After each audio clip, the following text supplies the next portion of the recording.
हम लोग श्रीमद् भागवतम के तीसरे स्कंद के प्रथम अध्याय के 34वें श्लोक को देख रहे हैं। प्रसंग आप जानते हैं, विदुर जी विभिन्न यदुवंशियों के बारे में, उनके कुशल क्षेम के बारे में उद्धव जी से पूछ रहे हैं। और ये सब प्रेमवश हो रहा है क्योंकि उन्हें पता है, यद्यपि उन्हें पता है कि उन सब का तिरोभाव हो गया है, फिर भी वे पूछ रहे हैं। तो उस क्रम में उन्होंने सबसे पहले भगवान कृष्ण बलराम के बारे में पूछा, फिर वसुदेव जी के बारे में पूछा था, जो भी क्रम रहा हो। उसके बाद कलयुग के जीव हम लोग सब याद तो रहता नहीं है मुझे भी याद नहीं, लेकिन जो भी क्रम रहा हो। और आपने कल सुना था, कल तुम देवकी जी के बारे में सुन रहे थे ना, तो माता देवकी के बारे में सुना। आज हम लोग अनिरुद्ध यानी कि भगवान कृष्ण के पोते के बारे में सुनेंगे। भगवान कृष्ण के बेटे रुक्मिणी से प्रद्युम्न और प्रद्युम्न के बेटे हैं अनिरुद्ध। तो उनके बारे में पूछेंगे और उनके तत्व के बारे में बहुत सारी बातें होंगी। एक छोटी सी लीला भी हम प्रयास करेंगे बताने के लिए। मेरे विषय बोलिए।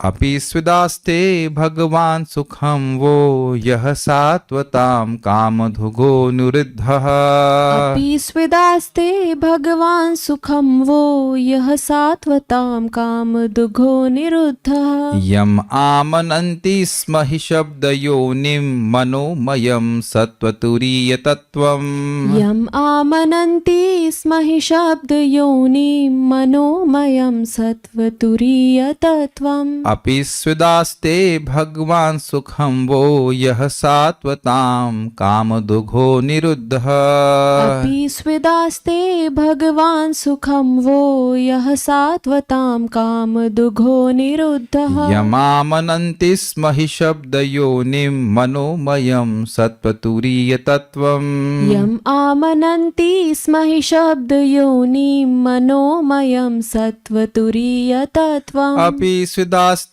भगवान सुखम वो यह सात्वताम कामधुघो निरुद्धः।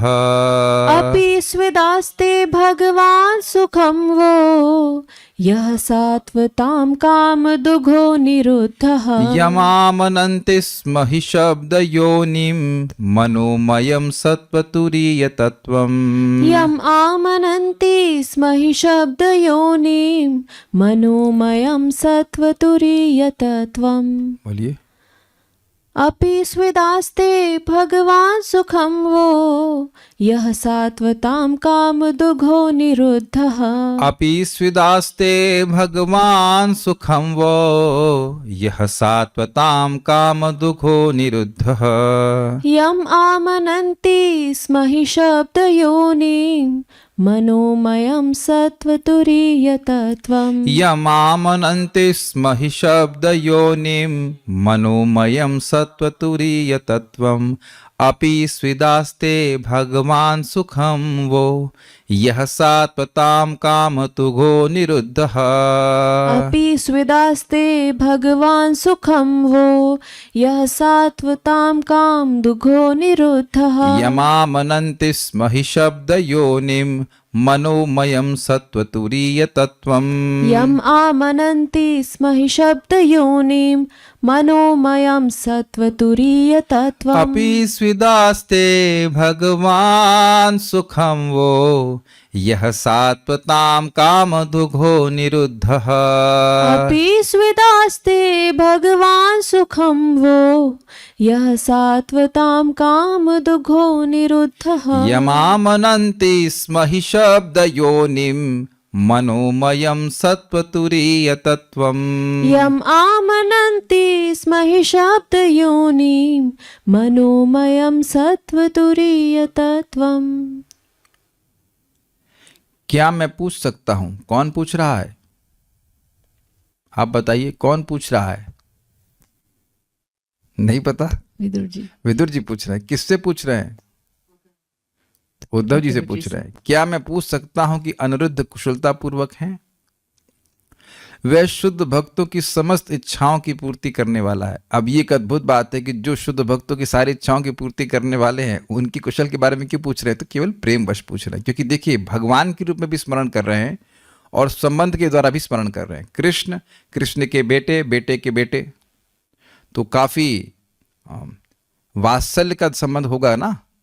भगवान कृष्ण के चाचा हैं विदुर जी, तो विदुर जी के ये क्या पड़ पोते लगे अनिरुद्ध जी, है ना। भाई इस जगत में देखा जाता है कि जितना प्रेम बेटों से होता है उससे अधिक प्रेम बेटों के बेटों से होता है। सुंदरा माता जी कह रही है अच्छा चलिए तो ठीक है, सभी के संग होता है। और अब उनके बेटे के बेटे हो जाएंगे तो और प्रेम होगा। नानी दादी का बहुत प्रेम होता है, ऐसे नाना जी का दादाजी का भी होता है। तो और अधिक वात्सल्य के द्वारा भी पूछ रहे हैं, क्वेश्चन तो है ना। यद्यपि वो कह रहे हैं कि भगवान है, वह शुद्ध भक्तों की समस्त इच्छाओं की पूर्ति करने वाला है और प्राचीन काल से ऋग्वेद का कारण है। प्राचीन काल का मतलब है हमेशा से, शाश्वत रूप से ऋग्वेद अनिरुद्ध जी के द्वारा ही प्रकट हुआ है। अभी व्याख्या की जाएगी, समझाऊंगा। मन का सृष्टा तथा विष्णु का चौथा स्वांश माना जाता रहा है। थोड़ा मैं समझाता हूं, लेकिन पहले अन्वय समझाना पड़ेगा तो समझ में आएगी बात।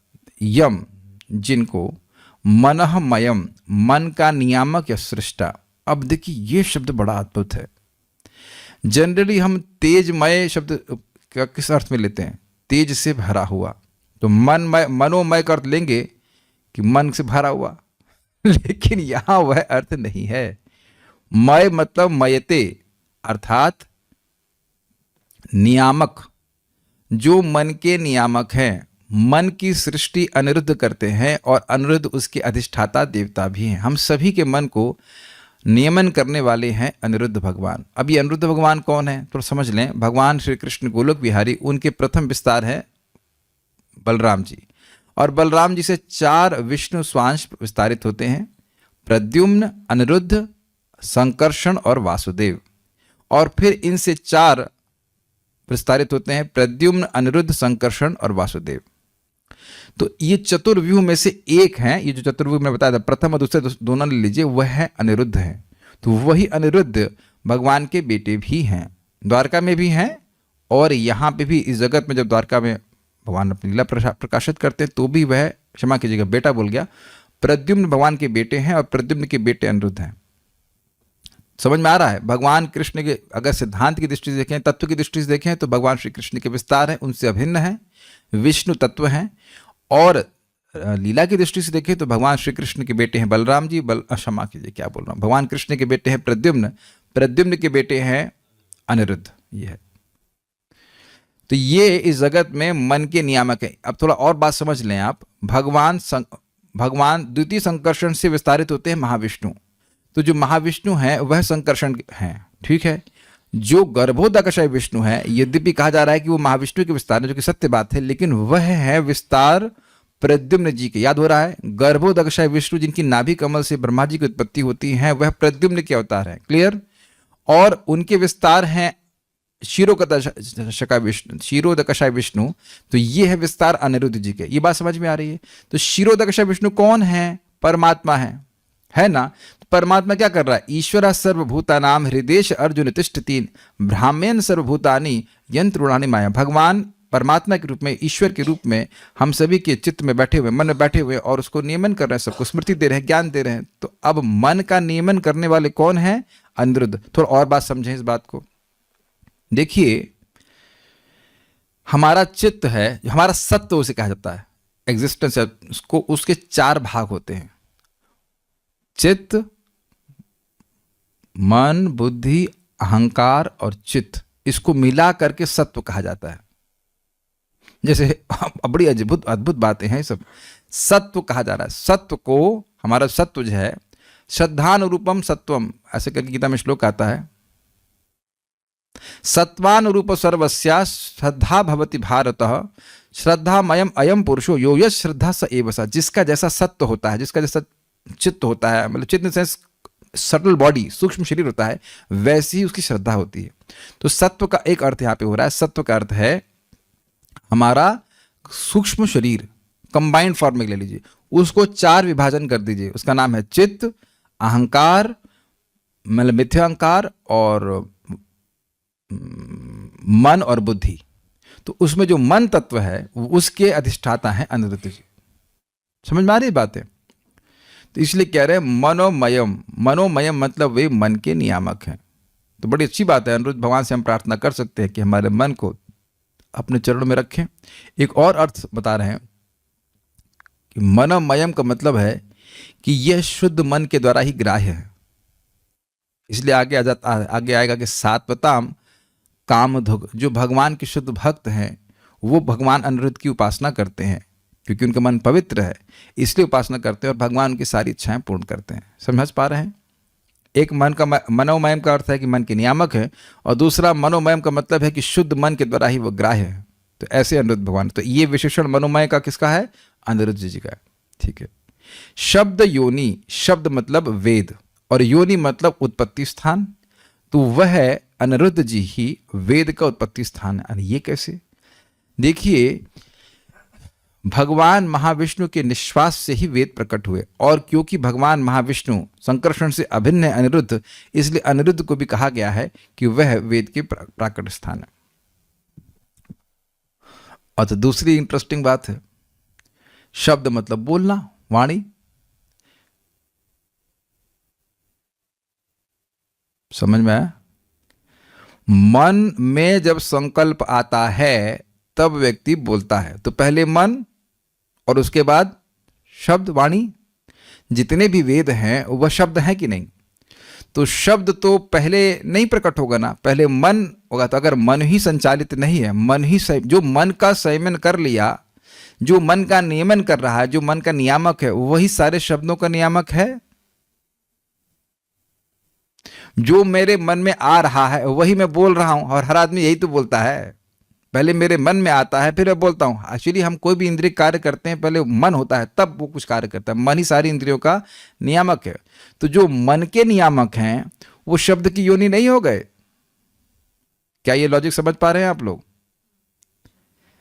अभी आपने कहा हाँ शब्द के कारण है, तो शब्द आपने बोला हाँ ये शब्द के कारण है, ये बात बोलने से पहले आपने मन से एक कह सकते हैं एक सिग्नल दिया, तब इंद्रिय कार्य कर रही है। तो क्योंकि मन के नियामक हैं इसीलिए शब्द योनिम, इसीलिए वेद जो शब्दमय है कि नहीं? सहस्त्रार, शीर्ष, पुरुष, जो भी शब्द मंत्र है, जो कुछ में वो उसके प्राकट स्थान या प्रकटीकरण के कारण भी भगवान है, भगवान अनिरुद्ध है। क्योंकि अनिरुद्ध भगवान मन के नियामक हैं, और मन के बिना तो व्यक्ति कुछ बोल नहीं सकता है। मन में संकल्प ही ना हो तो व्यक्ति नहीं बोलेगा। एक बुढ़िया मर रही थी, तो उसके बेटे ने बोला अम्मा बोलो हरे कृष्णा बोल बेन। तो कहती ए तो कथा में बोलते ना पारी, मैं ये नहीं बोल सकती। तो ये बोल दिया, तभी उसके मन में संकल्प ही नहीं आया कि हरे कृष्णा बोल दो। क्या सबको ये क्लियर हो रहा है? मनोमय और शब्द योनि का लिंक दो तरह से अर्थ है। एक कि भगवान के निश्वास से शब्द अर्थात वेद प्रकट हुए हैं, इसलिए वो शब्द योनि है, ये इंडिपेंडेंट हो गया। और दूसरा मनोमय से शब्द योनि को लिंक कर दीजिए कि भाई मन से ही शब्द प्रकट होता है। मन में पहले बात आती है तो व्यक्ति बोलता है, तो मन के नियामक भगवान अनिरुद्ध है, तो सारे शब्द तो भगवान के द्वारा ही प्रकट हो रहे हैं। तो शब्द अर्थात वेद जो है वो भगवान के द्वारा प्रकट हो रहा है। तो दो तरह से है। आवाज आ रही ना आप लोगों को ठीक से? Hopefully. Seems internet is down. आवाज आ रही? ठीक है। उसके बाद कह रहे हैं, यानी कि दूसरा है यहाँ पे सत्व तुरीय तत्वम, दिव्यता का चौथा तत्व अर्थात विष्णु का चौथा स्वांश। तो देखिए अभी मैंने आपको समझाया कि भगवान कृष्ण से बलराम जी से चार तत्व प्रकाशित हुए, वसुदेव, प्रद्युम्न, अनिरुद्ध और संकर्षण। तो अब ये सब हम क्या कह रहे थे? आप देखिए, तत्व का एक अर्थ लिया गया था सूक्ष्म शरीर, ठीक, और तुरीय मतलब होता है चौथा। तुरीय का अर्थ चौथा होता है, और तत्व मतलब तत्व। तो अगर सूक्ष्म शरीर लें इसका अर्थ सत्व का, तो सूक्ष्म शरीर का चौथा तत्व है मन, चित्त, बुद्धि, अहंकार और मन। तो वो मन भगवान के द्वारा नियमित है, इसलिए कह रहे हैं सत्य तुरीय तत्वम, एक अर्थ। दूसरा अर्थ क्या है? सत्व मतलब शुद्ध सत्व। जो शुद्ध सत्व तत्वम अर्थात जो शुद्ध सत्वात्मक स्वरूप वाले हैं वो उसके चौथे यानी तुरीय, यानी कि तुरीय अवस्था को तो होता है चौथा, लेकिन हम यहां बोल रहे हैं सत्व तत्वम। सत्व तत्व मतलब जो शुद्ध सत्वात्मक है, भगवान विष्णु के स्वरूप है ना, अनिरुद्ध, भगवान वसुदेव, संकर्षण, अनिरुद्ध, प्रद्युम्न। या से कहिए संकर्षण, प्रद्युम्न, वासुदेव, संकर्षण, प्रद्युम्न और अनिरुद्ध, ऐसे गिरेंगे तो वो जो चौथा शुद्ध सत्वात्मक स्वरूप है वो क्या है? अनिरुद्ध है। तो इस प्रकार से दो अर्थ आपको यहाँ पे ग्रहण करने होंगे। मैं यहाँ समझा दे रहा हूँ, फिर टीका पढ़ेंगे तो परेशान हो जाएगा। स्म मतलब प्राचीन काल से। क्या इसका एक अर्थ लिया गया? स्म मतलब ये प्रसिद्ध बात है। ऐसा नहीं कि आज बोल रहे हैं, ऐसा नहीं कि विदुर जी उद्धव जी को बोल रहे हैं कि ऐसा आज बात, ऐसा नहीं कि मैं इन गुणों को आज जान रहा हूँ। उद्धव जी मान लो प्रश्न करने लगे, अरे ये सब गुण कहाँ से अनिरुद्ध जी के आ गए? वो तो हमारे भी पोते हैं। भाई उद्धव जी भगवान के भाई, तो प्रद्युम्न के चाचा, और तो प्रद्युम्न के बेटा इनका पोता लगना। तो ये तो ऐसे उद्धव जी बोलेंगे नहीं कि मान लो कहे उद्धव जी कहेंगे ये तो हमारे पोते हैं, तो कहते ना ना ना, पोते होते नहीं, प्राचीन स्म यानी ये प्राचीन काल से बात स्थापित है कि ये सब गुण अनिरुद्ध जी के हैं। वो हैं पोते, लेकिन वह भगवान भी हैं। उद्धव जी ऐसा प्रश्न नहीं करेंगे कि मान लो ये प्रश्न उठाया जाए तो स्म कह रहे हैं। मतलब ये कितने आश्चर्य की बात है। आश्चर्य क्या है इसमें? आश्चर्य की बात यह है कि जो मन को अधिष्ठाते देवता है वो आपके घर में है। जो सभी के मन को संचालन करने वाले अनिरुद्ध हैं वो आपके यहाँ पे संबंधी बने हुए। यह आश्चर्य की बात है। जो भगवान सभी के मन को नियमित करे हुए हैं। ये आसान बात है, हम अपना मन संयमित कर पाते हैं? एक आदमी अपना मन संयमित नहीं कर पा रहा है और भगवान सभी के मन को संयमित कर रहे हैं। तो ऐसे अद्भुत ऐश्वर्य वाले भगवान आपके संबंधी हैं। वो जीवात्मा नहीं है, ध्यान दीजिएगा। क्योंकि जीवात्मा दूसरों के मन को, अपने ही मन को संयमित नहीं कर पा रहा, दूसरे के मन को क्या संयमित करेगा? ही निश्चय ही आमनंती, वेदों द्वारा स्वीकार किया था। बड़ा सुंदर शब्द है। वेद का नाम नहीं लिखा जा रहा है, लेकिन आमनंती शब्द से कह रहे हैं कि सारे वेद मूर्तिमान रूप से स्वीकार करते हैं कि अनिरुद्ध जी ऐसे ही हैं। आगे जाके जब हम लोग वेद स्तुति सुनेंगे तो वेद भगवान की स्तुति करते हुए कह रहे हैं कि आप भगवान हैं। तो भगवान उनसे कहते हैं भाई ये क्या प्रमाण है कि मैं भगवान हूं? तो कहते हैं हम ही प्रमाण है, क्योंकि वेद प्रमाण है। क्योंकि वेद प्रमाण है इसलिए कहते हैं हम ही प्रमाण है कि आप भगवान हैं। तो वेद की प्रामाणिकता भी भगवान से आती है। और आप समझ ना, शब्द यूनि में कहा गया तो वेद मुझको मानते हैं। बहुत अच्छी बात है। देखिए आप कहेंगे कि भाई ये तो हमारे यूट्यूब पे तो नहीं बता रहे हैं कि अनिरुद्ध जी, अब तो हम बता रहे हैं, लेकिन वैसे यूट्यूब पे तो नहीं बता रहे, प्रसिद्ध बात नहीं लग रही है। अरे अब मूर्खों की सभा में कुछ बात ना भगवान के बारे में बताई जाए तो अद्भुत बात नहीं है कुछ। लेकिन वेद सारे स्वीकार करते हैं कि भगवान अनिरुद्ध ही इन गुणों से युक्त है। क्या गुणों से युक्त है? मनोमयम, मन के नियामक है। शब्द योनि, वेद के वह कारण है। सततुरी तत्वम, भगवान विष्णु के चौथे विस्तार हैं। ऐसे करके समझ में आ रहा है? आमनंती का मतलब है वेदों द्वारा स्वीकार किया जाता है। अर्थात जो वेद को जानने वाले हैं वह भी भगवान को इसी रूप में स्वीकार करते हैं, जो वेद को जानने वाले हैं। आमनंती शब्द बहुवचन में है, तो सारे वेद भगवान को स्वीकार करते हैं। या वेद को जानने वाले, जो वेद को ठीक से जानने वाले विद्वान हैं, वो सारे के सारे स्वीकार करते हैं। जो वेद को ठीक से नहीं जानते वो कहेंगे कि भाई भगवान का वर्णन वेद में कहाँ है। लेकिन कितनी सुंदर बात है, आमनंती कहने सारे वेद स्वीकार करते हैं कि भगवान अनिरुद्ध जी मात्र कोई इंसान नहीं है, वह तो साक्षात भगवान है। वह आपके जैसे अपने सात्वताम शुद्ध भक्तों की यह कामधुक, जो समस्त वांछाओं के फल दाता है। कामधुक का मतलब होता है कामधेनु, कामनाओं को पूर्ण करने वाली गाय के समान है। ये भगवान का स्वभाव ही है कि जो जो उनका भजन करता है उसकी इच्छाओं को वह जरूर पूरी करते हैं। सत्यम दिशति अर्थतम अर्थतो नृणाम नैवार्थ दो ये तो पुनरर्थता ये था। ये सत्य बात है कि भगवान का कोई भजन करता है तो उसकी इच्छा पूर्ण करते हैं। जैसे माता अदिति के बारे में सुना था। माता अदिति ने भगवान विष्णु का व्रत किया तो वामन रूप में नहीं, भगवान विष्णु स्वरूप में उनके सामने पहले आए 12 दिन के बाद, और उन्होंने कहा कि देखिए मैं आपके संकल्प को जान रहा हूँ। बलि महाराज का आप चाहती हो कि राज्य छीन लिया जाए और आपके बेटे इंद्र को वापस मिल जाए और उनकी पत्नियां रोएं, मतलब बलि का वध कर दिया जाए।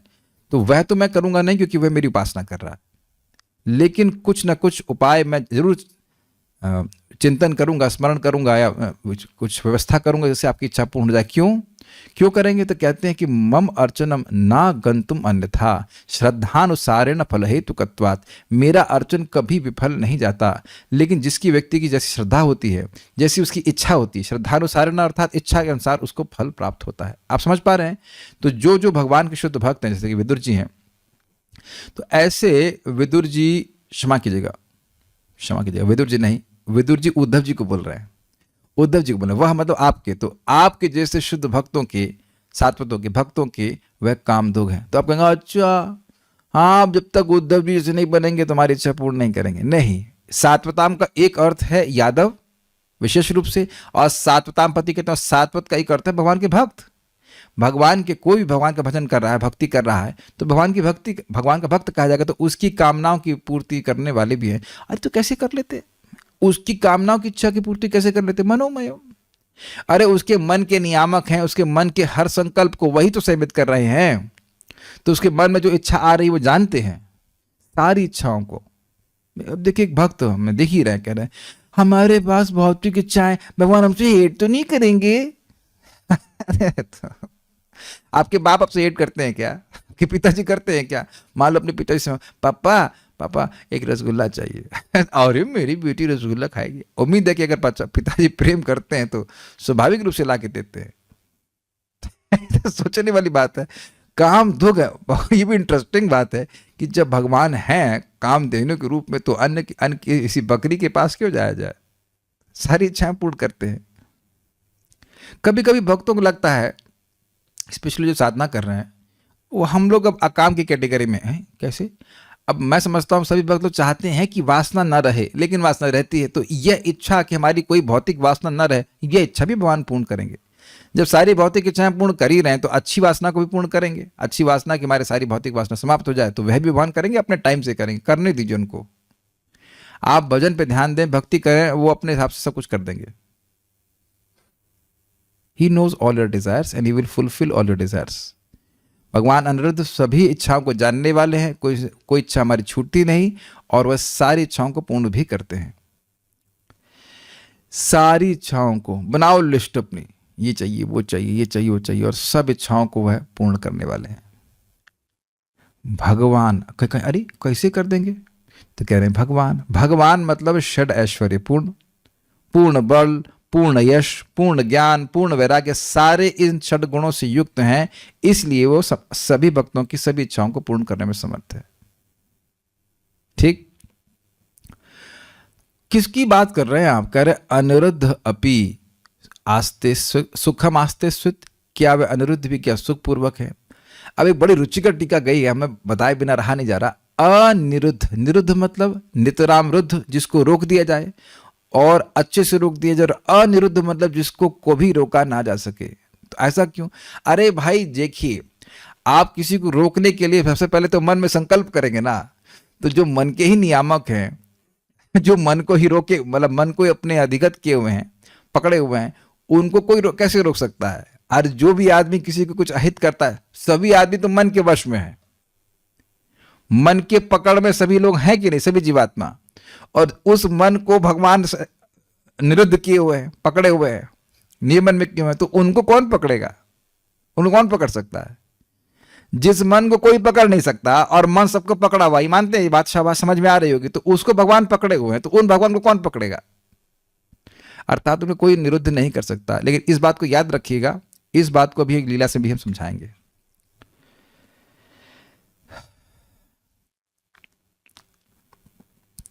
श्रीधरी, सात्वताम अर्थात अपने उपासकों की कामनाओं को पूर्ण करने के कारण अनिरुद्ध जी कामधुग हैं। स्पष्ट है? वे कामधुग हैं क्योंकि वे भगवान हैं, अर्थात अपने षड ऐश्वर्यों से परिपूर्ण हैं। ये आप समझ ही रहे होंगे कि जो मैंने लाल से रखा है, ये श्लोक के शब्द हैं और उनका अर्थ को यहाँ पे स्पष्ट किया जा रहा है। इतना तो आप लोग सब लोग समझ रहे होंगे, है ना? उनका लिंक है इन शब्दों का, कि लिंक क्यों बना रहे हैं। सात्वताम कामधुग, भक्तों के कामनाओं को पूर्ण करने वाले। तो क्यों कर पाते हैं? क्योंकि भगवान है। भाई जैसे मैं आप लोगों को कुछ प्रवचन क्यों दे पा रहा हूं? क्योंकि ज्ञानवान हूं। ज्ञान होता ही नहीं, ज्ञानवान हूं मतलब बहुत ज्यादा नहीं, लेकिन जितना है उतना दे पा रहा हूं। तो ज्ञान होता ही नहीं तो बोलता कैसे? Is it not? तो भगवान मतलब भग यानी ऐश्वर्य से युक्त हैं असीमित मात्रा में, जो हर कोई भी व्यक्ति कुछ ऐश्वर्य ही चाहता है या नहीं? धन चाहता है, यश चाहता है, सौंदर्य चाहता है, ज्ञान चाहता है, वैराग्य चाहता है, यही सब तो है ना। उसके अलावा तो कुछ चाहता नहीं है, तो उसकी थोड़ी थोड़ी मात्रा में चाहता है। तो भगवान के पास ये सारी चीजें असीमित मात्रा में, भगवान कहने का अर्थ यही है। तो दे देते हैं अपने भक्तों को। सुंदर रूप चाहिए, हाँ ले लो। ज्ञान चाहिए, ले लो। वैराग्य तो ऐसे भी दे देते हैं, नहीं मांगते तो भी दे देते हैं, भक्ति करो तो, है ना। इसलिए कह रहे भगवान षड ऐश्वर्यों से परिपूर्ण है। परिपूर्ण का अर्थ आप समझते, इतने परिपूर्ण हैं। ये इंटरेस्टिंग बात है भाई, उनके तो असीमित भक्त हैं, तो सब मांगने लग जाएंगे तो कम हो जाएगा ना उनके पास। तो कहते नहीं, परिपूर्ण का मतलब है कि इतने परिपूर्ण है कि सबको सब कुछ देने के बाद भी उनके पास स्टॉक में उतना ही बचा रहता है। उनकी भगवत्ता के हेतु कहते हैं भगवान क्यों है? तो कहते हैं यम आमनन्ति स्म हि शब्द योनि, क्योंकि वेद उनको शास्त्र का योनि अर्थात कारण बतलाते हैं।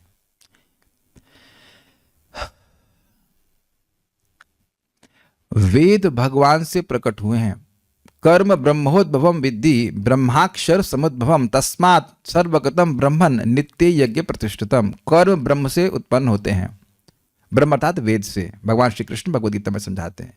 तो ब्रह्म यानी वेद कहां से प्रकट होते हैं? ब्रह्माक्षर समुद्भवम। वेद ब्रह्म यानी वेद, अक्षर अर्थात भगवान से प्रकट होते हैं।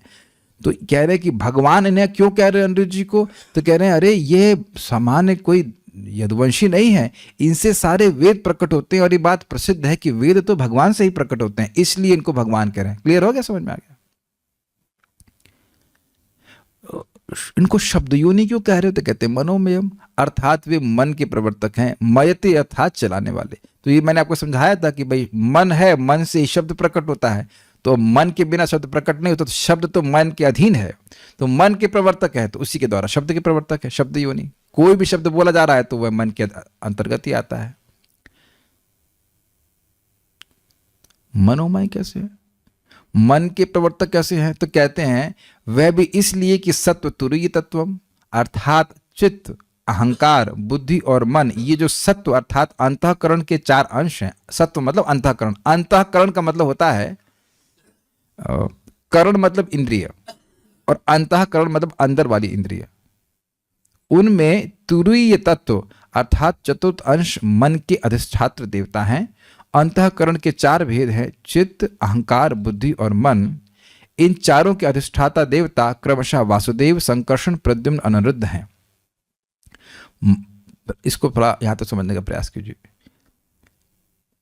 चित्त के हैं वासुदेव, अहंकार के हैं संकर्षण, बुद्धि के हैं प्रद्युम्न और मन के हैं अनिरुद्ध।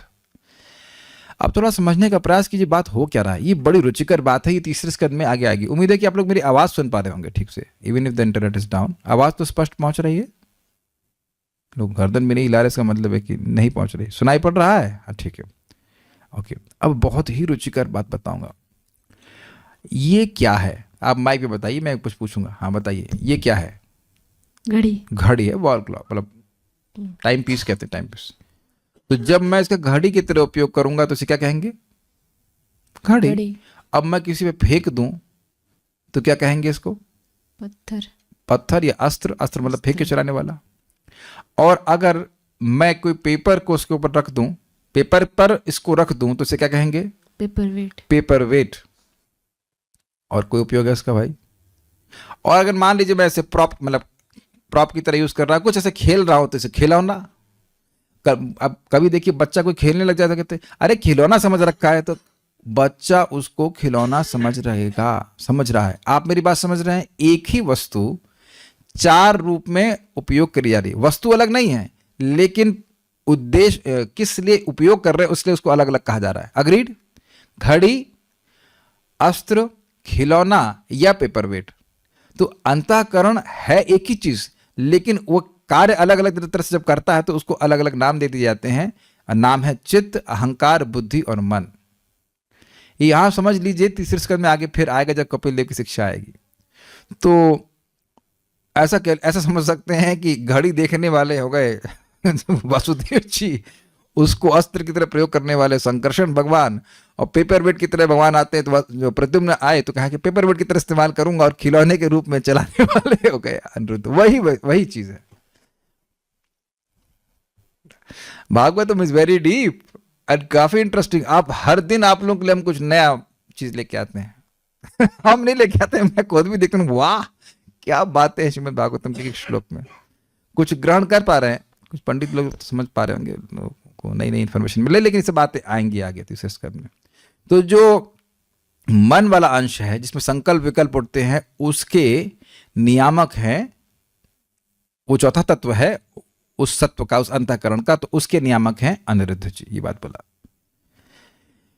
ये एक अर्थ है, बाकी अन्य अर्थ आचार्यगण अलग लेते हैं। मन का शास्त्र योनित्व प्रसिद्ध है, यह स्म से सूचित होता है। स्म शब्द होता है कि प्रसिद्धि के लिए। मन शास्त्र की योनि है, शब्द की योनि है। मन शास्त्र मतलब शब्द, शास्त्र शब्द के रूप में प्रकट है ना। अभी आप पढ़ा लिखा हुआ देख रहे हो, लेकिन पहले सुन करके, इसीलिए श्रुति कहते थे कि वो बोलते थे गुरु और व्यक्ति सुन लेता था और उसको स्मरण कर लेता था, तो शब्द ही कहा जाता है ना उसको। तो मन का शास्त्र योनित्व प्रसिद्ध है, यह स्म से सूचित होता है। प्रसिद्ध है अर्थात ये शास्त्र में प्रसिद्ध है कि मन शब्द की जननी है। तैत्तिरीय श्रुति कहती है मनः पूर्व रूपम वाग उत्तर रूपम। मनः पूर्व रूप अर्थात मन ही पूर्व रूप है और वाणी उत्तर रूप है। ये स्पष्ट समझ में आया। मन में जो संकल्प आता है कि मैं ये बोलूं, फिर हम वाणी से बोलते हैं। कभी कभी आप किसी को बोलिए हरे कृष्णा बोल, तो नहीं बोलता है, क्योंकि उसके मन में संकल्प है कि मैं नहीं बोलूंगा। यस यस है ना। तो जब मैं बोला यस यस, तो कुछ लोग बोल ही नहीं रहे, तो आप समझ रहे हैं, जब यस बोलने का संकल्प आया तब बोले कुछ। तो स्पष्ट समझ में आ रहा है कि मन कैसे वाणी के पीछे है। यस, पीछे मतलब उसकी योनि है, उसका स्रोत है। इसी तरह यह भी कहा गया है अन्योंतर आत्मा मनोमय, अर्थात उस प्राणमय से भिन्न इसके भीतर रहने वाली आत्मा अर्थात परमात्मा मनोमय है, अर्थात मन को चलाने वाला है। क्या मतलब है भाई? ये जो आप जानते हैं कि मन जीवात्मा इच्छा करता है और परमात्मा भगवान श्री कृष्ण वो है, उसको देख लेते हैं, उसके बाद वह प्राण को संचालित करते हैं और प्राण मन को संचालित करता है और मन फिर इंद्रियों को संचालित करता है। तो उस प्राण से परमात्मा अलग हैं। तो ये कहने वह जो आत्मा परमात्मा है वह मनोमय है, अर्थात मन को चलाने वाला, वह इस प्राण से अलग है। इस तरह से वर्णन करके यह भी कहा गया है तस्य यजुरेव शिरः ऋग दक्षिण पक्ष सामोत्तर पक्ष। इस मनोमय ब्रह्म का, मनोमय ब्रह्म मतलब मन को चलाने वाले, मन के नियमन करने वाले भगवान का यजुर्वेदी सिर है, यानी कि सर है।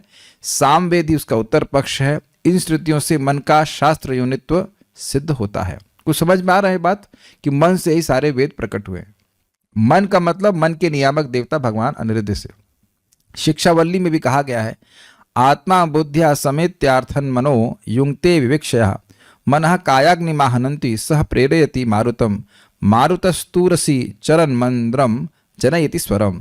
आत्मा बुद्धि से विषयों को प्राप्त करके रोकने की इच्छा से मन से संयुक्त हो जाता है। आत्मा बुद्धि से विषयों को प्राप्त करके रोकने की इच्छा से मन से संयुक्त हो जाता है। बुद्धि पहले निर्धारित करती है ये चाहिए, ये अच्छी वस्तु है, प्राप्त करना चाहिए, तो फिर वह मन से संयोजित होती है कि मन इंद्रियों को संयमित करता है। मन इंद्रियों को संयमित करेगा तब तो वो वस्तु प्राप्त होगी। सेब अच्छा है, सेब अच्छे विटामिन है, ये है, तो ये सारे विटामिन प्रोटीन का एनालिसिस करती है बुद्धि। सेब चाहिए, निर्णय कर लेती है। उसके बाद वह मन को से जुड़ जाती है। अच्छा भाई सेब लेके आओ, समझ में आया? ये तो करते ही है भाई, समझने में क्या कठिनाई है, ऐसा होता है। मन शरीराग्नि को प्रेरित करता है और अग्नि वायु को प्रेरित करता है। तो यहाँ पे और डिटेल समझ में आ रहा है कि शरीर में कोई अग्नि होती है, उसको मन प्रेरित करता है, उसके बाद वायु प्रेरित होती है। वायु भी हृदय प्रवेश में संचरण करते हुए गंभीर ध्वनि को उत्पन्न करता है। सेब लाओ,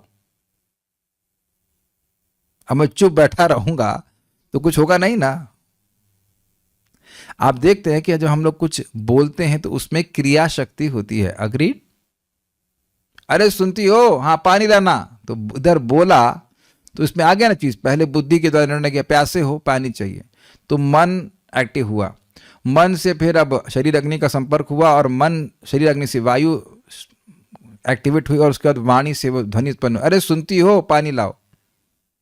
तो अब जैसे ये बोला, इस शब्द का ध्वनित हुआ तो फिर कुछ कार्य हो गया। ये तो दिख रहा है, तो वैसे ही होता है। बिना बोले भी कोई काम करवा सकते हैं आप किसी की। अरे बोल बोल के तो काम होता नहीं बिना बोले कोई काम करने वाला है। अग्रीड। इस प्रकार से इन्हें बताया गया कि मन ही शब्दों का योनि है।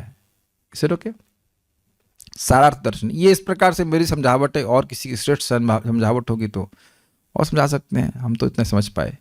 सारार्थ दर्शनी सात्वताम यादवों अथवा भक्तों का विशेषण है। मतलब ऐसा नहीं सोचना चाहिए कि भगवान अनिरुद्ध केवल यादवों के ही पालक है, सभी भक्तों के पालक है, जो भी भगवान की भक्ति करता है।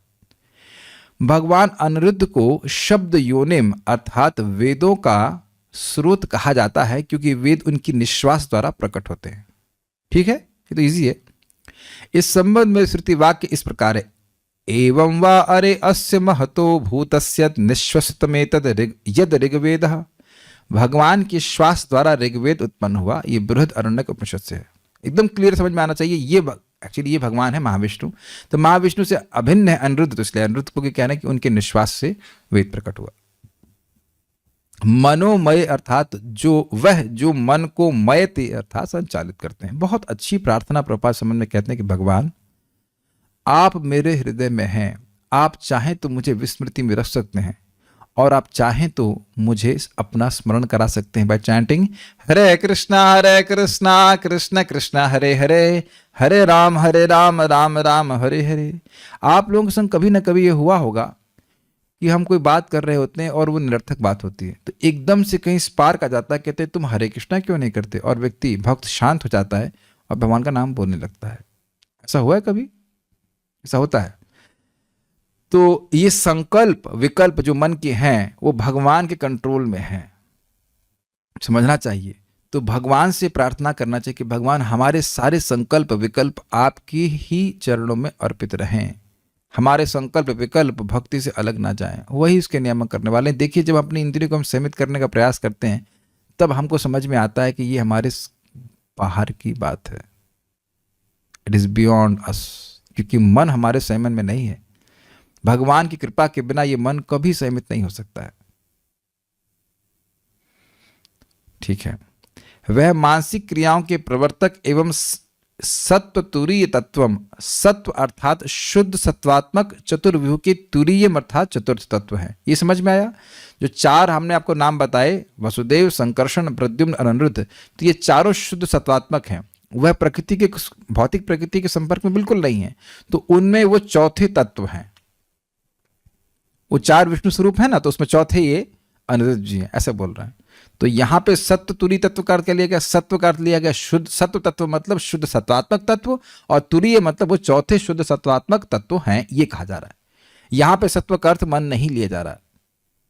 सत्व तत्व मतलब शुद्ध सत्वात्मक तत्व, जिनका शुद्ध सत्वात्मक स्वरूप है, उसमें वो चौथे स्वरूप है। भगवान श्री रामचंद्र की लीला के समान बाणासुर से युद्धादि काल में बंधन में आ जाने की अचिंत्य लीला उनकी अपनी इच्छा द्वारा रचित लीला है। अब ये इस पे हम आपको एक लीला सुनाते हैं। हुआ ये क्या था, देखिए। बाणासुर नाम का एक असुर था, वह शिव जी का भक्त था, और शिव जी की कृपा से उसको 1000 हाथ मिली थी। तो अब वह एक दिन शिव जी के पास गया और कहा कि शिव जी, बड़ी दिक्कत है। क्या दिक्कत है? आप कहते हैं हमसे कोई युद्ध करने वाला ही नहीं है। अब मेरे हाथ में खुजली होती है तो मैं पत्थरों को चूर्ण चूर्ण करने लग जाता हूँ, वृक्षों को खाने लगता हूँ। आपके अलावा तो कोई ऐसा है ही नहीं जो मुझसे युद्ध कर सके। देख रहे हैं धृष्टता। तो शिव जी कहे, हाँ अच्छा मूर्ख, बहुत जल्दी तेरे सामने एक व्यक्ति आएगा जो तेरे सारे हाथों को काट करके तेरा मद को कम कर देगा। बाणासुर जो है ये बलि महाराज के बेटे हैं, है ना? ऐसा ही है। अब बड़ी अद्भुत बात है, प्रभुपाद जी समझाते हैं कि बाणासुर बड़ा प्रसन्न हुआ। अब ये आपको हमको किसी को इन्फॉर्मेशन मिलती कि हमारा सामर्थ्य काट दिया जाएगा तो हम लोग दुखी होते, लेकिन वहां वो बड़ा सुखी हो गया। कहते हाँ, हमसे कोई युद्ध करने वाला आएगा। जो मैं स्मरण से बोल रहा हूं, मैंने एक बार पढ़ा था टीका में, may be I am wrong, but मैं स्मरण से बोल रहा हूँ कि बाणासुर खुश हो गया, कहता है ऐसा कैसे हो सकता है, हमसे कोई युद्ध करने वाला। शिव जी मजाक कर रहे हैं। शिव जी मजाक कर, इसलिए खुश हुआ, शिव जी मजाक कर रहे हैं, हमसे कौन युद्ध कर सकता है, ऐसा कौन हो सकता है। लेकिन ये मैं स्मरण से बोला, आई मैं भी रॉन्ग, उसको वापस से रेफर करना पड़ेगा, लेकिन स्मृति से बोल रहा हूँ। तो अब समय बीत गया, अब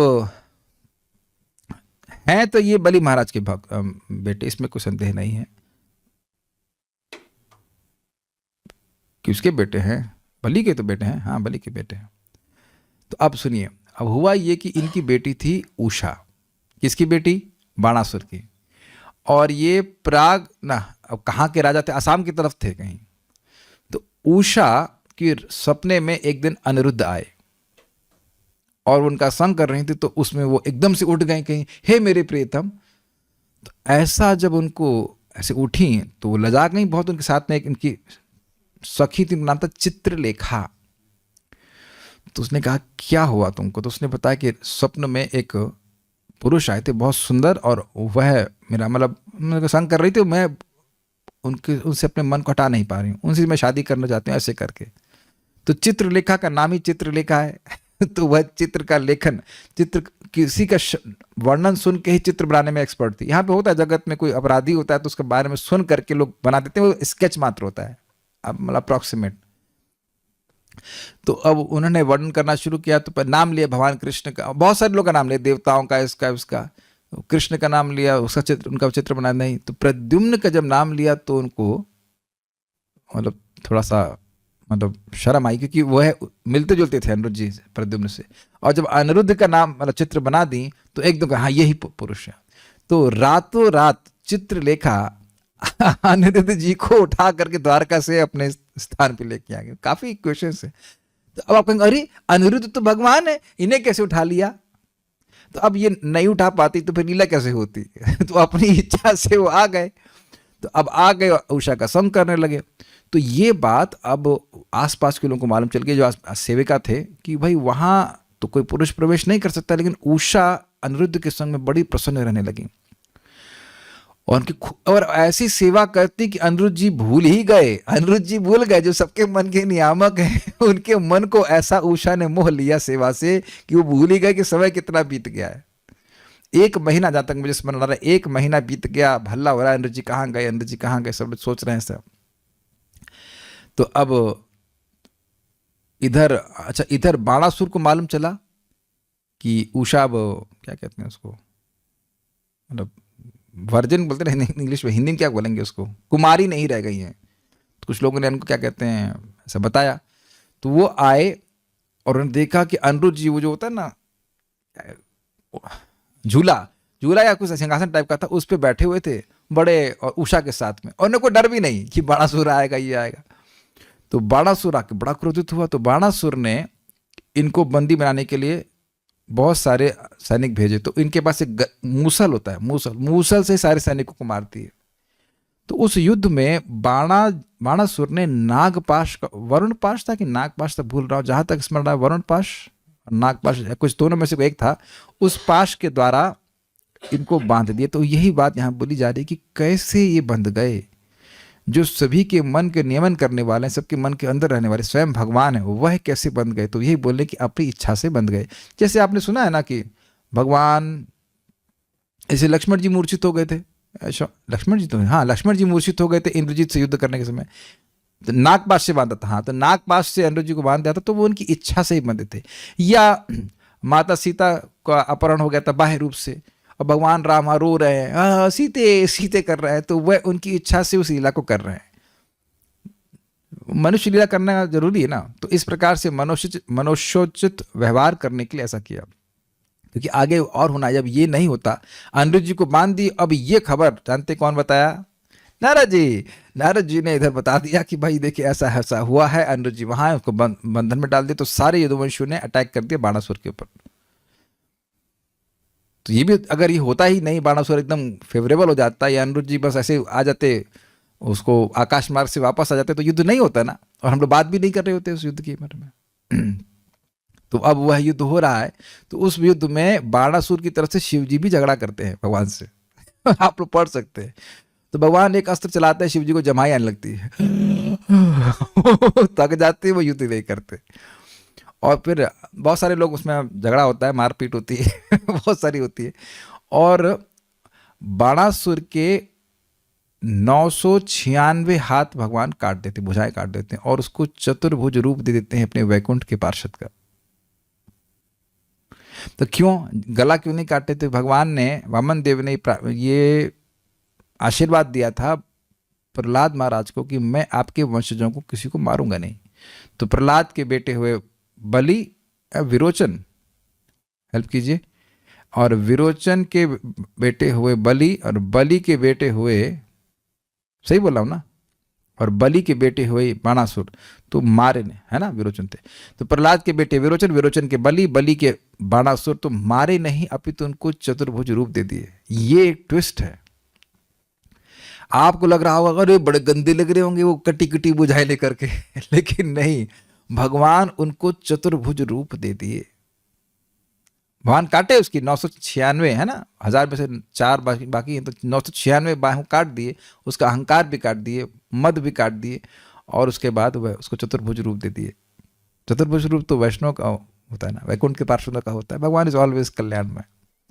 ये सब हम 10th कैंटो में पढ़ेंगे। अभी तो आप लोग को ट्रेलर दिखाया है मूवी के लिए, आप लोग 10th कैंटो तक बने रहिए 10th कैंटो में सुनेंगे। तो बात यहाँ पे क्यों हो रही है? नाम है अनिरुद्ध, जिनको कोई नहीं, जिनको निरुद्ध कोई नहीं कर सकता है। तो ये नागपाश में कैसे बांध दिया? तो कह रहे हैं कि अपनी इच्छा से भगवान ने ऐसा किया, उनकी अचिंत शक्ति से ऐसा करते हैं। जैसे स्वाभाविक सी बात है, अब भगवान अपनी इच्छा से ही माता यशोदा के बंधन बंधे, इसी प्रकार से यहाँ भी लीला संपादन करने के लिए भगवान स्वयं अपनी इच्छा से बंधन में आए। यद्यपि अब नागपाश की क्षमता नहीं है कि वह अनिरुद्ध को बांध सके। ठीक है, विष्णु धर्मोत्तर में वज्रनाभ के प्रश्नों के प्रति मार्केंड ऋषि के उत्तरों द्वारा यह प्रमाणित होता है कि वह चतुर्व्यूह के भाग हैं, मतलब चतुर्व्यूह में से एक हैं। श्रीमद् भागवत में 1.3.1 में जगृहे पौरुषम रूपम, ये श्लोक हम प्रथम स्कंद में सुन चुके हैं। आदि में वर्णित महाविष्णु अर्थात संकर्षण से आरंभ होने वाले 3 पुरुष मूल संकर्षण, प्रद्युम्न तथा अनिरुद्ध की ही अभिव्यक्तियां हैं, तथा भगवान कृष्ण के परिवार के सदस्यों प्रद्युम्न आदि से पुरुषों के अभेद को विष्णु धर्मोत्तर में भी समझाया गया है। थोड़ा समझने का प्रयास कीजिए। आपने क्रम सुना, तो संकर्षण से, द्वितीय संकर्षण से महाविष्णु आए, और फिर प्रद्युम्न से आए गर्भोदकश विष्णु, और अनिरुद्ध से आए क्षीरोदकश विष्णु, ये क्रम है। तो जो इस तरह से विस्तार कर रहे हैं वही भगवान के यहां पे बलराम जी प्रद्युम्न और अनिरुद्ध के रूप में है। जिन 3 पुरुषों को आप जानते हो, जो 3 पुरुष संकर्षण, प्रद्युम्न और अनिरुद्ध के विस्तार हैं, वही प्रद्युम्न, वही संकर्षण, वही प्रद्युम्न और अनिरुद्ध भगवान के यहाँ पे द्वारका में उनके भाई, उनके बेटे और पोते के रूप में है। ये विष्णु धर्मोत्तर से क्लियर हो रहा है, और इसको यहाँ पे अभी आप सुनने वाले हो। अनिरुद्ध पुत्र वज्रनाभ प्रश्न करते हैं, मार्कंड ऋषि से प्रश्न करते हैं, कस्त्वसौ बालरूपेणा कल्पान्तेषु पुनः पुनः दृष्टो येन त्वया ज्ञातस्तत्र कौतूहलम मम। मैं उस पुरुष को जानने के लिए उत्सुक हूँ जिन्हें आपने प्रत्येक कल्प के अंत में शिशु रूप में बारंबार देखा था और जो आपके लिए अज्ञात हैं। विष्णु धर्मोत्तर 1.79.1। अब ये क्या लीला है, ये कहाँ से? अब इसमें एक और लीला छुपी है, तो आप ये 12वें स्कंद में सुनते हैं। मार्कंड ऋषि मरते नहीं हैं, और बार बार ब्रह्मा जी की रात्रि होती है, प्रलय होती है, और उसमें उस प्रलय में वह विद्यमान रहते हैं। तो वह भगवान नर नारायण की उपासना की। भगवान नर नारायण उनको स्वप्न में, क्षमा कीजिए, उनको दर्शन, साक्षात दर्शन प्रस्तुत किए, और उसके बाद वो बोले क्या चाहते हो? तो कहते हैं मैं आपकी माया देखना चाहता हूँ। तो भगवान बहुत खिन्न हंसी हंसे, मुस्कुराहट, खांसी नहीं, मुस्कुराहट, खिन्न समझते हैं। उनको अच्छा नहीं लगा कि भगवान का भक्त माया देखना चाहे, उसे बहुत कष्ट हो गया। लेकिन कहते ठीक है, तथास्तु। तो अब उसके बाद मार्कंडेय ऋषि अपने आश्रम में बैठे रहे थे, सोच रहे थे भगवान माया कैसे दिखाएंगे। तो अकस्मात एक दिन बहुत तेज तेज हवाएं चलने लगी, बारिश आने लगी, और प्रलय ही हो गई। हम बहुत शॉर्ट में बता रहे हैं, डिटेल में तो वहां पे आप देखेंगे। पूरा ब्रह्मांड पानी से भर गया, सब कुछ खत्म हो गया, अकेले बचे मार्कंडेय ऋषि। और वो तैरते जा रहे, पूरा टोटल अंधकार, गुप्त अंधकार, कोई लाइट नहीं, कुछ नहीं, और वो अकेले। हमारे लीला पुरुषोत्तम प्रभु हम लोग को बता रहे थे कि अगर तुम लोग ऐसी स्थिति में होगे तो क्या करोगे? तो हम लोग कुछ उत्तर ही नहीं दे पा रहे थे। कह रहे तुम लोग का हार्ट अटैक हो जाएगा कि नहीं?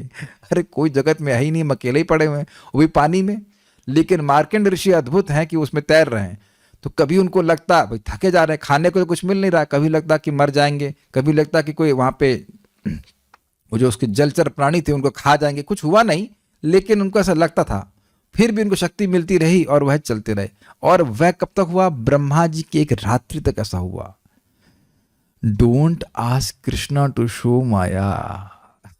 कभी इसीलिए भगवान ने कहने थे तू माया देखना चाहता है। ये माया नहीं देखने के लिए भगवान हमको माया बहुत देख ली, हमको माया से बाहर निकालिए, माया मत, माया से बहुत डर लगता है। समझ रहे हैं बात? तो अब माया देखने का प्रयास कभी नहीं करना चाहिए, तो ये बड़ी फजीयत हो जाती है। तो खैर अब जो भी रहा हो, उसके बाद उनको एक बरगद, एक दीप सा दिखा और बरगद का पेड़ दिखा। बने बरगद के पत्ते के ऊपर, या पीपल का पत्ता था, पेड़ भूल रहा हूं कौन सा था, लेकिन वो पीपल का पत्ता था। पीपल का पत्ते पे एक छोटा सा बालक दिखा और वो इतना आकर्षक था कि वह उनकी तरफ जाने लगे, मार्कंडेय ऋषि उनकी तरफ। और जब उनके पास गए, बच्चा मुस्कुरा रहा था और वो अपने ही पैर के अंगूठे को, दाएं पैर के जो बड़ा अंगूठा उसको चूस रहा था। तो आचार्यगण कहते हैं कि कैसा भगवान क्यों कर रहे थे? कृष्ण बाल रूप में थे, वो भगवान सोच रहे थे कि ये मेरे चरणों में क्या रस है कि मेरे भक्त अब इसका आस्वादन करते रहते, जरा मैं भी चखूं इसको। तो भगवान अपना ही अंगूठा चूस रहे थे। आपने देखा कि बच्चे ऐसा करते हैं, हम लोग नहीं कर सकते ऐसा, डोंट ट्राई, लेकिन बच्चे लोग ऐसा करते हैं। देखा है अपने छोटे बच्चे करते हैं, अपना अंगूठा चूसते हैं। तो भगवान भी ऐसी लीला कर रहे हैं, अपना अंगूठा चूस रहे हैं और मुस्कुरा रहे हैं। हमको बहुत अच्छा लगता है फोटो। आप लोग फोटो देख सकते हैं, कभी आप देखे होंगे, स्मरण कर रहे होंगे मैं क्या कह रहा हूँ। और फिर भगवान मुस्कुराते हुए उनकी तरफ देखते हैं बड़े अफेक्शन के संग, और फिर सांस लेते हैं।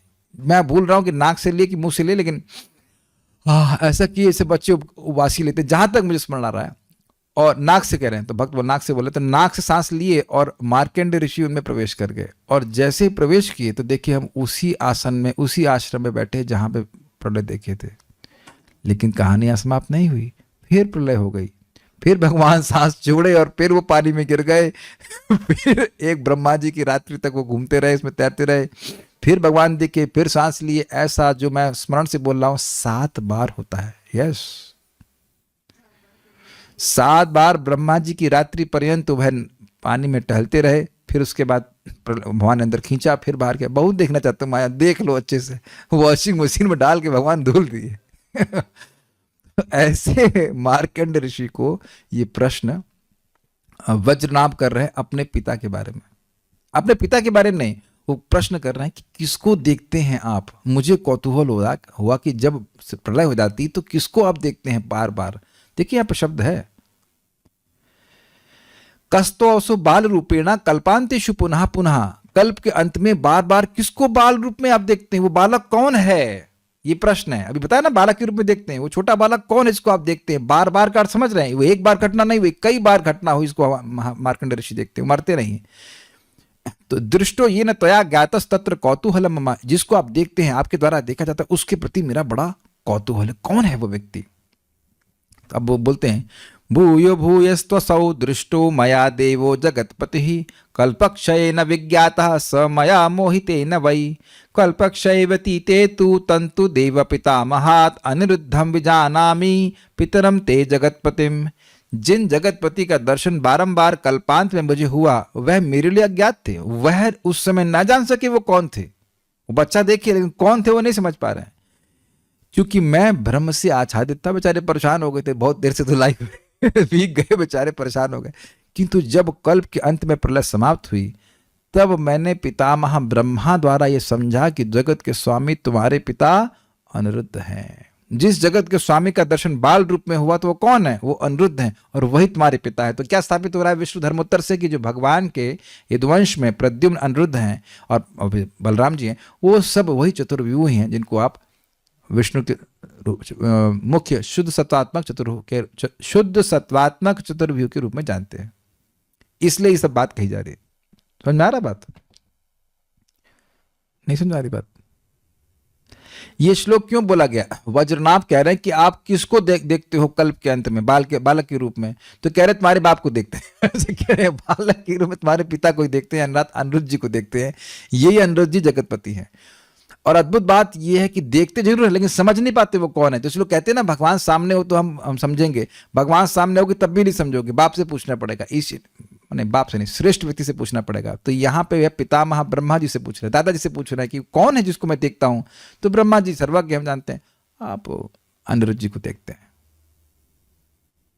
See if a great person like Markandeya Rishi also has to hear, Markand Rishi जैसे समर्थ व्यक्ति, उनके सामर्थ्य का अंदाजा लगा पा रहे हैं। जो व्यक्ति प्रलय में भी मरता नहीं, तैरता रहता है, तैर के दिखाइए 10 मिनट के लिए। सूर्य नहीं, पानी कितना ठंडा होगा है कि नहीं? अरे तैरने की बात छोड़िए, स्नान करने के लिए हम लोग गीजर चलाते हैं, है कि नहीं? एटलीस्ट हम तो चलाते हैं, हम लोग, हमको नहीं पता, लेकिन गर्म करके स्नान करते हैं तो थोड़ी देर के लिए संपर्क होता है जल का, इतने समय तक जल का संपर्क कोई नहीं है। उस व्यक्ति का सामर्थ्य का हम लोग अंदाजा नहीं लगा सकते। और आगे बहुत सारी बातें हैं। तो मार्कंड ऋषि को भी भगवान के बारे में सुनकर ही समझ में आया कि जिनको मैंने देखा वो भगवान है। जैसे हम भगवान के मंदिर में जाते हैं तो वो भगवान हैं, लेकिन हमें सुन के ही समझ में आएगा, नहीं तो नहीं समझ में आएगा। भगवान बड़े मोहक हैं, माया करने वाले हैं। जब मार्कंड ऋषि को मोहित कर दी तो हम किस खेत की मूली है, मूंगफली भी नहीं है। We are nothing, you must remember, हम सुन के ही समझ सकते हैं कुछ भी। अच्छा, भीष्म पर्व में दुर्योधन के प्रति उक्त भीष्म शिक्षा में जब भीष्मदेव ने भगवान कृष्ण के अवतार के विषय में कहना आरंभ किया तो उन्होंने बतलाया कि किस प्रकार ब्रह्मा जी गंधमादन पर्वत पर आए तथा अपने मन में भगवान के अनिरुद्ध स्वरूप में दर्शन प्राप्त किए तथा यह स्तुति की। मतलब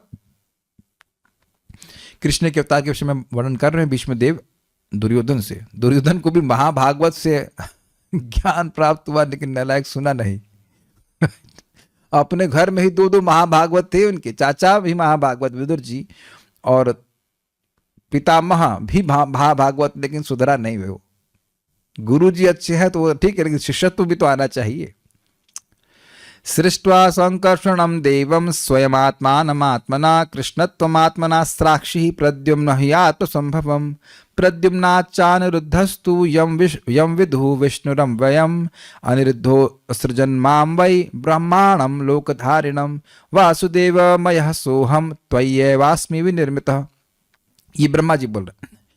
श्री भगवान ने अपनी शक्ति द्वारा आत्मना अर्थात स्वयं से अभिन्न आत्मानम अर्थात संकर्षण की सृष्टि के पश्चात यानी बलराम जी को प्रस्तुत किया। पुनः स्वयं से अपनी शक्ति द्वारा भगवान कृष्ण से अभिन्न प्रद्युम्न को प्रकट किया। प्रकट किया मतलब प्रकट किया, ये नहीं कि सृष्टि किया, लेकिन एक अर्थ यहाँ पे बोला जा रहा है। उन्होंने प्रद्युम्न से अनिरुद्ध को प्रकट किया, जिन्हें विद्वान जन अव्यय विष्णु के नाम से जानते हैं, तथा लोकधारी अर्थात लोक का पालन करने वाले मुझ ब्रह्मा का भगवान अनिरुद्ध ने सृजन किया। अनिरुद्ध वासुदेव से भिन्न नहीं है, इस प्रकार मैं आपके द्वारा निर्मित किया गया हूं। तो भगवान कृष्ण की स्तुति कर रहे हैं और वर्णन कर रहे हैं किस प्रकार से भगवान कृष्ण ने बलराम, बलराम से प्रद्युम्न, प्रद्युम्न से अनिरुद्ध का विस्तार हुआ है, ये बात बोल रहा है।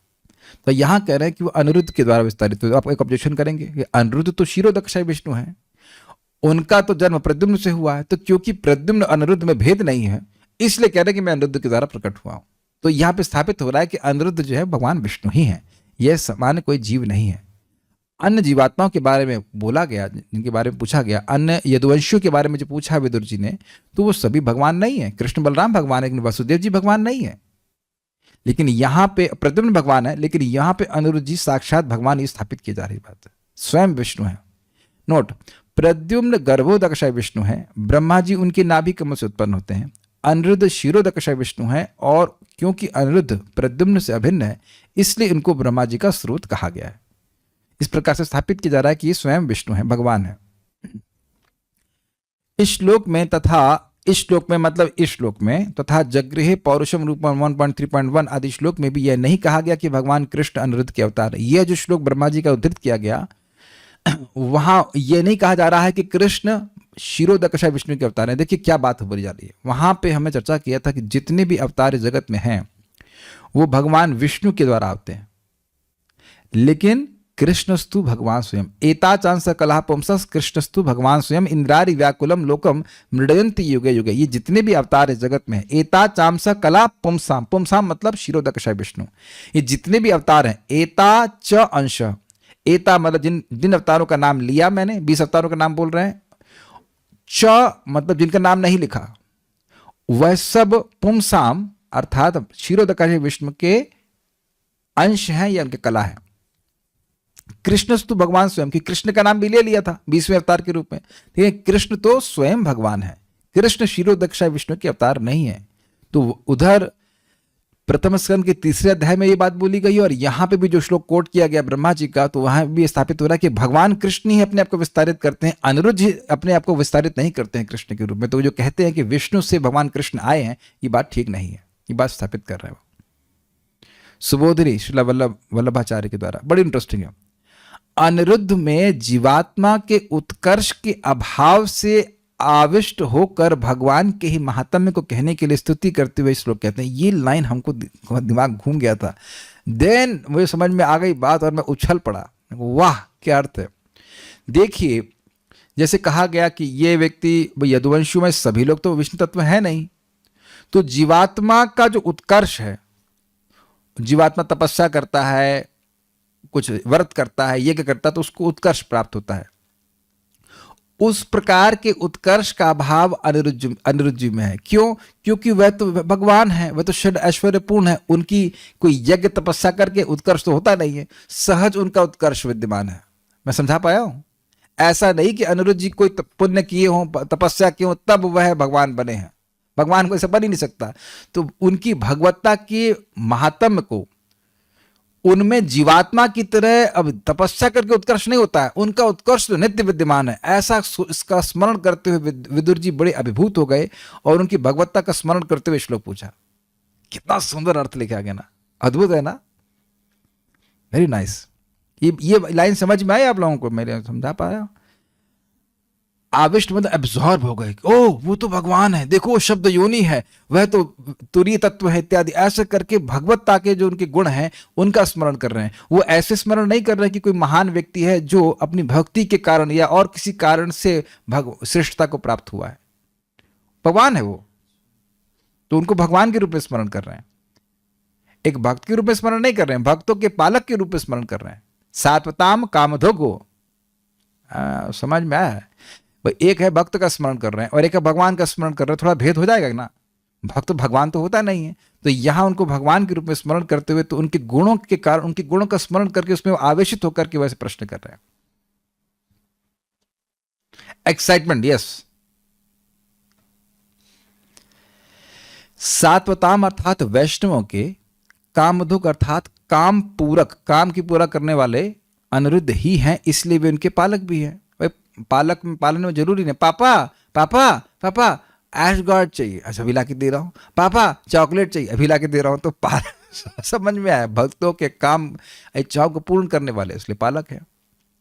ही शब्द आश्चर्य के लिए है कि जो मन के नियामक है उनका अवतार हुआ है। कितने आश्चर्य की बात है कि जो भगवान सभी के मन को संयमित करने वाले हैं, वो इस प्रकार से भगवान के यदुवंश में प्रकट हुए। ये आश्चर्य की बात कर रहे हैं, क्योंकि वे मन के नियामक हैं और यह बात प्रसिद्ध है, इसीलिए किसी के द्वारा भी उनको रोकना संभव नहीं, इसलिए उनको अनिरुद्ध कहा गया जाता है। ये आपको समझ में आ गया? मन सबको पकड़ा हुआ है और भगवान मन को पकड़े हुए हैं, तो भगवान को कौन पकड़ सकता है? इसलिए इनको अनिरुद्ध कहा जा रहा है, जिनका निरोध, जिनको रोकना संभव नहीं। कहीं भी जा सकते हैं भाई, सबके पास मन है कि नहीं? जो सबके मन को सीमित किया हुआ है, तो अब वह सबके यहाँ प्रवेश किया है कि नहीं? उनके अंतःकरण में ही प्रवेश किया हुआ है, तो कहाँ रोकेंगे बताइए? मैं क्या सोच रहा हूँ आप नहीं जान रहे हैं, आप क्या सोच रहे हैं मैं बिल्कुल नहीं जान रहा हूँ। मैं ये मान ले रहा हूँ कि मेरी सारी बात समझ में आ जा रही है, तो मेरा तो आपके मन में कोई प्रवेश है नहीं और आपका मेरे मन में कोई प्रवेश नहीं है। Is it not? है ना? लेकिन भगवान तो सबके मन में प्रवेश किए हुए हैं और सबके मन को सीमित किए हुए हैं। मन को रोकना वायु को रोकने से भी कठिन है, उसको भगवान सीमित किए हुए, रोके हुए हैं। तो जो भगवान सबको रोके हुए हैं, उनको कौन रोक सकता है? इसीलिए उनको अनिरुद्ध कह रहे हैं। अनिरुद्ध, आपने कई बार शब्द सुना होगा, लेकिन आज आप थोड़ा समझ पा रहे होंगे। अनिरुद्ध, जिनको रुद्ध, उनको रोकना असंभव है। जिनका निरोध ना किया, उनको रोक नहीं सकते। यहां नहीं आ सकते। क्यों नहीं आ सकते? मन के नियामक है ना वो। सभी के अंतःकरण का चौथा भाग मन है, इसकी व्याख्या मैंने करी थी। उसके ये परमार्थ तत्व हैं, अर्थात पूज्य है, नियामक हैं। इससे उनका सर्वात्मत्व भी लोक में सिद्ध है, ये कहा गया। क्या मतलब है भाई? सभी की आत्मा, सभी के मन है। वो आत्मा का अर्थ मन भी होता है। तो क्यों है भाई? क्योंकि मन के नियामक हैं, सभी वन बैठे हुए हैं। तात्पर्य, ये आदि चतुर्भुज व्यूह बलदेव के आदि अंश वासुदेव, संकर्षण, प्रद्युम्न तथा अनिरुद्ध हैं। ये सभी विष्णु तत्व हैं। श्री राम के अवतार में सारे के सारे अंश विशिष्ट लीलाओं के लिए प्रकट हुए। भगवान श्री राम वासुदेव, उसके बाद हैं प्रभात बोल रहे भगवान राम आदि वासुदेव हैं, और संकर्षण हो गए आपके लक्ष्मण जी, प्रद्युम्न तथा अनिरुद्ध उनके भाई भरत और शत्रुघ्न हैं। अनिरुद्ध महाविष्णु के कारण भी हैं, जिनके श्वास से ऋग्वेद प्रकट हुआ, इसीलिए कहा गया उनको शब्द योनि। भगवान महाविष्णु के श्वास से, निश्वास से सारी सृष्टि होती है और वेद भी साथ में प्रकट हो जाते हैं। ये हम लोग प्रथम स्कंद में सुन चुके हैं कि भगवान ने सृष्टि करने के साथ ही वेद की भी सृष्टि कर दी, वेद को प्राकट्य कर दिया, क्योंकि वेद के द्वारा ही यज्ञ का वितान होता है। यज्ञ वितान अर्थ हम सुन चुके हैं। सह यज्ञा प्रजा सृष्ट्वा पुरोवाचा प्रजापति अनेन प्रसविश्वध्वम एष वो तुष्ट कामधुक। तो भगवान ने, प्रजापति भगवान विष्णु ने जगत की सृष्टि के साथ ही यज्ञ की सृष्टि भी कर दी, प्रजाओं की सृष्टि के साथ। तो अब यज्ञ कैसे होगा? यज्ञ वेद के द्वारा होगा। तो सृष्टि के साथ भगवान वेद का ज्ञान भी प्रकाशित करते हैं अपने निश्वास के साथ। ये हमें प्रथम स्कंद में सुना था।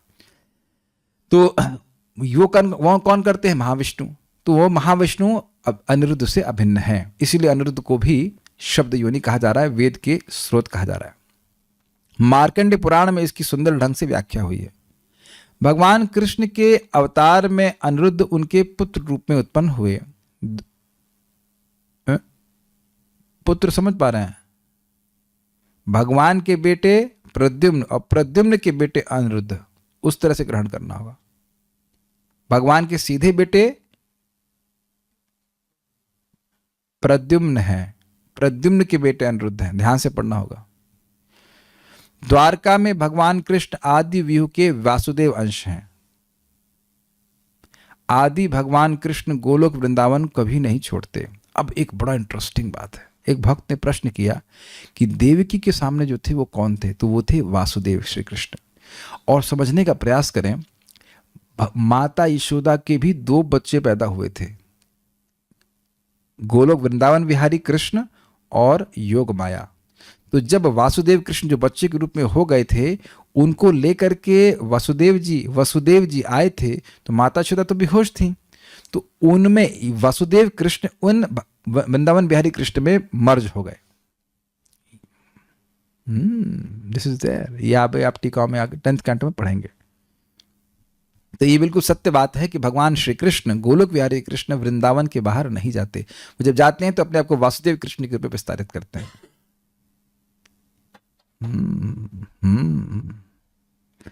द्वारका में भगवान कृष्ण आदि व्यूह के वासुदेव अंश हैं, वासुदेव श्री कृष्ण है। आदि भगवान कृष्ण गोलोक वृंदावन कभी नहीं छोड़ते। समस्त स्वांश एक ही विष्णु तत्व हैं और उनकी शक्ति में कोई अंतर नहीं है। अब ये बात थोड़ा समझ लेना चाहिए। जब भगवान अपने को अन्य विष्णु तत्वों में विस्तारित करते हैं तो उनकी शक्ति में भेद नहीं होता है, लेकिन वह अपनी स्वेच्छा से पूर्ण शक्ति का प्रकाशन नहीं करते, या उतनी शक्ति का प्रकाशन करते हैं जितने की आवश्यकता होती है। लेकिन भगवान कृष्ण जब प्रकट होते हैं तो अपने पूर्ण ऐश्वर्य का प्रकाशन करते हैं। ये बात है। जैसे एक कैंडल है, उससे अनेक कैंडल जलती हैं, सारी जो मोमबत्तियां वो एक बराबर शक्तिशाली होती हैं, उसी प्रकार से समझना होगा। ये सोचना कि वासुदेव कृष्ण अलग हैं, ये अपराध है। वो अलग नहीं है, भगवान की अचिंत्य शक्ति से एक साथ ही अपने आप को अलग अलग स्वरूप में विस्तारित करते हैं। हाँ, एक इंटरेस्टिंग बात यह है कि भगवान के अलग अलग भक्त भगवान के अलग अलग विष्णु स्वरूपों से आकर्षित होते हैं, इस कारण से भगवान अपने को विस्तारित करते हैं। ठीक है, ओके। सो एक भक्त ने, क्या जीवात्मा मुक्त होने के बाद भी जीवात्मा रहता है? हाँ, क्या भगवान हो जाएगा जब वे भगवान का पार्षद बन जाता है? अरे भाई, तो जीवेर स्वरूप होए कृष्णेर नित्य दास। तो जीवात्मा भगवान का पार्षद बन गया, मतलब भगवान की सेवा के रूप में स्थित हो गया, सेवक के रूप में स्थित हो गया। जीवात्मा तो जीवात्मा ही रहेगा, और क्या रह जाएगा? वो क्या बन जाएगा? आप बताइए हमको। तो आपके मन में कौन सा ऑप्शन आ रहा है, जरा ये भी लिख के भेज दीजिए कि क्या क्या बन जाएगा। देखिए, जो हम लोग ऑप्शन सेलेक्ट कर रहे हैं वो तो इस जगत में है। पेड़ बनूंगा मैं बन जा तू भाई, यूकेलिप्टस का पेड़ बन जा तू। अच्छा, नहीं नहीं मैं उड़ूंगा, अच्छा, चील बन जा भाई। तो ये ऑप्शन तो यहाँ सिलेक्शन हो रहा है ना, अलग अलग योनियों में, लेकिन वहां पे कोई ऑप्शन इस प्रकार का नहीं है। ऑप्शन मतलब it's not a question of option, वो आपका स्वरूप है। अगर कोई वैकुंठ में भगवान का पार्षद है तो वैकुंठ में पार्षद है, गोलोक में पार्षद है तो गोलोक में पार्षद है। और क्या को चेंज करेंगे? चेंज करने की जरूरत नहीं है, फुल्ली सेटिस्फाइड ना, उस रस में पूर्णतः भक्त संतुष्ट हो जाता है। एक छोटी सी बात बोलूंगा, बहुत इंटरेस्टिंग है। भक्ति रसामृत सिंधु में एक वक्तव्य है भगवान कृष्ण का प्रद्युम्न को, यहाँ तो अनिरुद्ध की बात आ रही, प्रद्युम्न को कह रहे हैं तुम इतना संकोच मत करो, मेरी गोद में आओ, मेरे पास आओ, मैं तुम्हारा पिता हूँ, ऐसा करके प्रद्युम्न को बोल रहे हैं। बहुत अच्छा है वो, जब भक्ति रसामृत सिंधु पढ़ेंगे तो ऐसी बात समझेंगे। तो आप लोग चाहें तो बाणासुर वाले युद्ध को भी आप सुन सकते हैं डिटेल में, कैसे कैसे फाइट हुआ, शिवजय हुआ आता है सब, उसको आप डिटेल में कृष्ण बुक से पढ़ सकते हैं। हम अनिरुद्ध भगवान से ही प्रार्थना करेंगे कि मेरा मन जो पाजी मन है उसको सहमित करें, हरे कृष्ण मंत्र में लगाए रखें, भागवत में लगाए रखें, और हमें भगवान अनिरुद्ध का स्मरण करने को मिला, ये बहुत बड़ा उनका आशीर्वाद है। चलो stop here now. Shri Aniruddha भगवान की जय, श्रीमद् भागवतम की जय, श्रील प्रभुपाद की जय, निताई गौर प्रेमानंदे।